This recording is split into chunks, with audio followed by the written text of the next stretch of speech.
What's up, everybody? This is the Radio.com Sports Fantasy Football Show. 2 weeks to go in most of your regular seasons.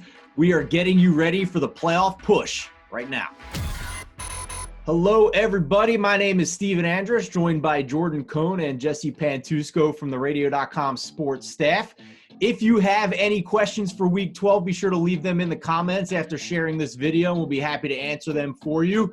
But we kick off the show, as we do every week, with waiver wire pickups for week number 12. And we were just talking before the show, this was the toughest week to find people out on the waiver wire to help your rosters and to help your lineups. But we have a few recommendations for you. And Jordan, kick us off with a top running back pickup. Yeah, and generally it's a tough week on the waivers when there aren't any major injuries.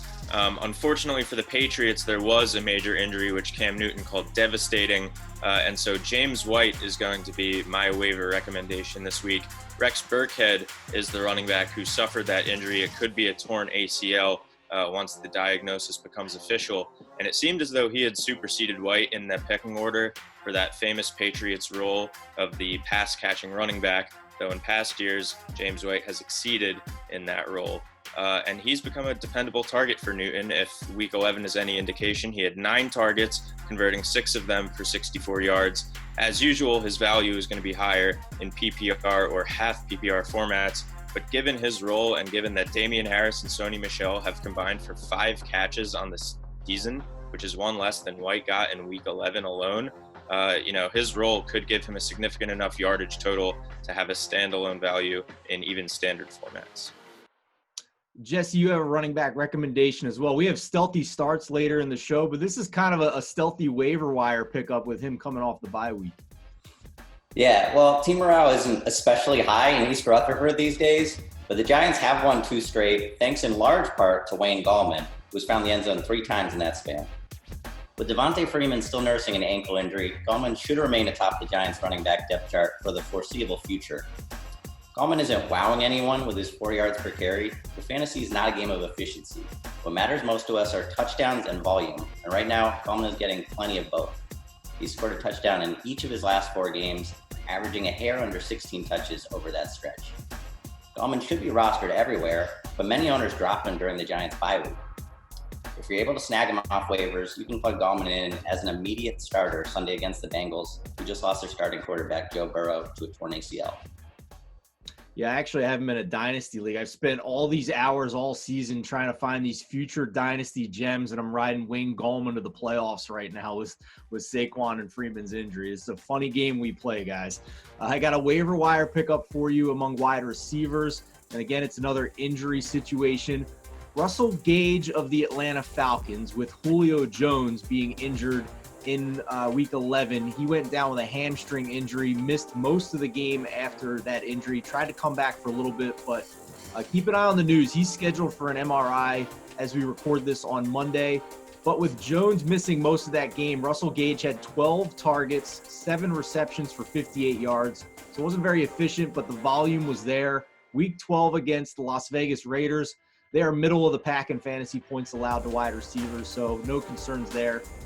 I would prefer to only play Gage in PPR formats in Week 12 if you can help it, but if Julio Jones is out, then the volume should be there for him.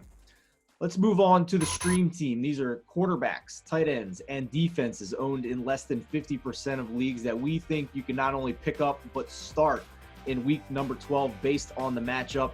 And I will kick us off with a top quarterback recommendation, Taysom Hill of the New Orleans Saints. Now, he's owned in less than 50% of most leagues, the ones that aren't named ESPN, where he was tight end eligible for some weird reason when he was playing all quarterback last week. But in the rest of those leagues, he's less than 50% owned. ESPN has promised to strip him of that tight end eligibility since he played most of his snaps at quarterback last week in his first NFL start at QB. But strictly as a quarterback, he's totally viable as a streaming option. He has the weapons. He's the dual threat run pass ability. First career start against the Falcons, 233 yards on only 23 pass attempts. That's an elite 10.1 yards per attempt. 10 rush attempts to go with that for 51 yards and 2 rushing touchdowns. That's the same formula we've seen from Cam Newton and Josh Allen that has turned into fantasy gold in the past. Week 11, 24.4 fantasy points for Taysom. Week 12, he gets Denver, who's allowing 18 fantasy points per game to the quarterbacks this season. I think you can fire up Taysom not only this week, but then hold him for future matchups coming up against the Falcons again and then the Eagles in week number 13 and 14. So no concerns there for me.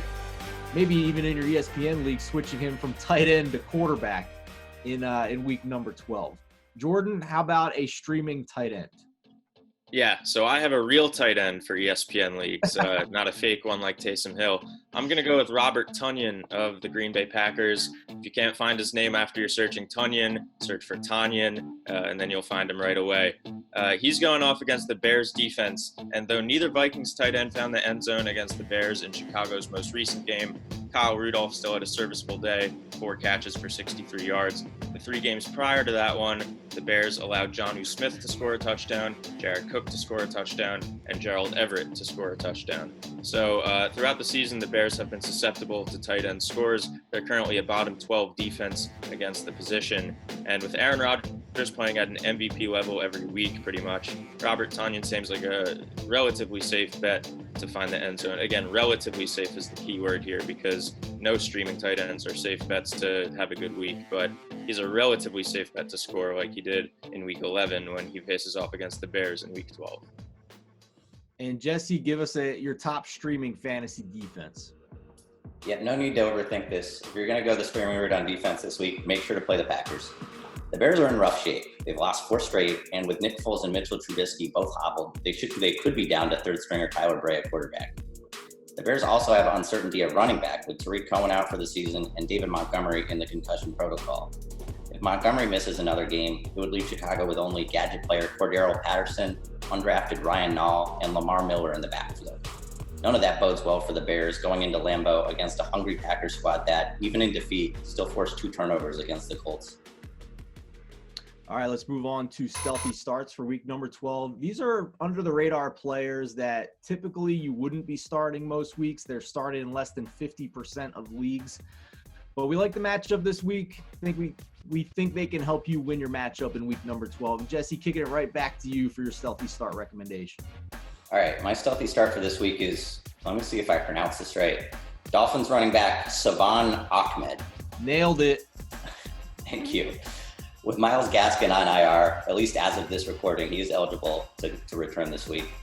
Ahmed has been thrust into a workhorse role for Miami, totaling 164 yards on a combined 38 touches over the past 2 weeks. Even with Matt Breida back from injury, Ahmed was still treated as the Dolphins' bell cow, out-touching Breida by a decisive 17-2 margin in Week 11. Ahmed was held to 3.6 yards per carry in the loss to Denver, but he flashed as a receiver, nabbing 5 of 6 targets for 31 yards out of the Finns' backfield. I think this week sets up well for Ahmed against the Jets, who have yielded the 8th most fantasy points per game to opposing running backs this year. I expect Miami to lean heavily on its ground game Sunday, especially after seeing rookie quarterback Tua Tagovailoa struggle in last week's loss to Denver. Assured of 15-plus touches in a golden matchup, I think Ahmed can be trusted as a solid RB2 this week. I agree with you. This backfield is turning into one of my favorite backfields in fantasy because no matter who the starter is, they're getting bell cow work. It's like we're back in the 90s here. It's a dream come true. Myles Gaskin goes down. Salvon Ahmed gets all the touches. If Gaskin comes back this week, I expect him still to be the bell cow. So like you said, Jesse, just keep an eye on him with his eligibility to come back. At the time of this recording, he's not yet back off of IR. So as of right now, Ahmed looks like a surefire bell cow to fire up in week 12. My stealthy start, Duke Johnson of the Houston Texans. Again, another bell cow situation with David Johnson still on IR. In week 12, he gets the Detroit Lions. Now, admittedly, Duke Johnson, the free Duke Johnson movement has not gone well. The past 2 weeks, he's been bad. Week 10, just 35 total yards. Week 9, 54 total yards. No touchdowns in either of those games. But the Lions are giving up the most fantasy points to running backs in the NFL, both over the course of the entire season and the most surrendered in the league over the past 4 weeks. In fact, they've surrendered more points per game over the past 4 weeks than they have over the course of the entire season. Over the past month, 200 total yards allowed per game to the running back position, 11 touchdowns allowed to running backs combined rushing and receiving. You cannot get a better matchup than the Detroit Lions if you have a fantasy running back. So, third time's the charm for Duke Johnson. I think he's going to be good to go for week number 12. Jordan, finally back to you. Yeah, and Eagles fans, bear with me because when I say this name, you might want to X out of this video. I'm going to go with Travis Fulgham, the wide receiver who, if you think back a little while ago, he was the #1 receiver in fantasy football from week 4 to week 10.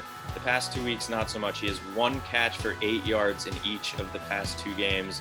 He has been a huge part of the Eagles' misery of recent weeks. I see our producer, Jack, usually cheery, wearing his Eagles beanie. He does not look too happy right now. But against the Seattle Seahawks in week 12, anyone can feast on that secondary, and the Eagles are going to have to because they're not going to be able to stop them, and Carson Wentz is going to have to throw the ball a lot, and Doug Peterson forgets that the running game exists after a quarter anyway, so they're going to throw the ball, and it's not for lack of trying that Fulgham has 2 catches the past 2 weeks. He still has 12 targets over that span. And so maybe they can rekindle that flame. Again, the Seattle secondary has been the friendliest defense to opposing wide receivers throughout the season. And so expect even the hapless Eagles to benefit from that.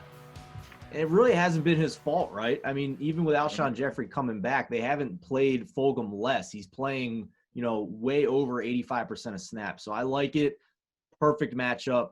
Roll with Fulgham in week number 12.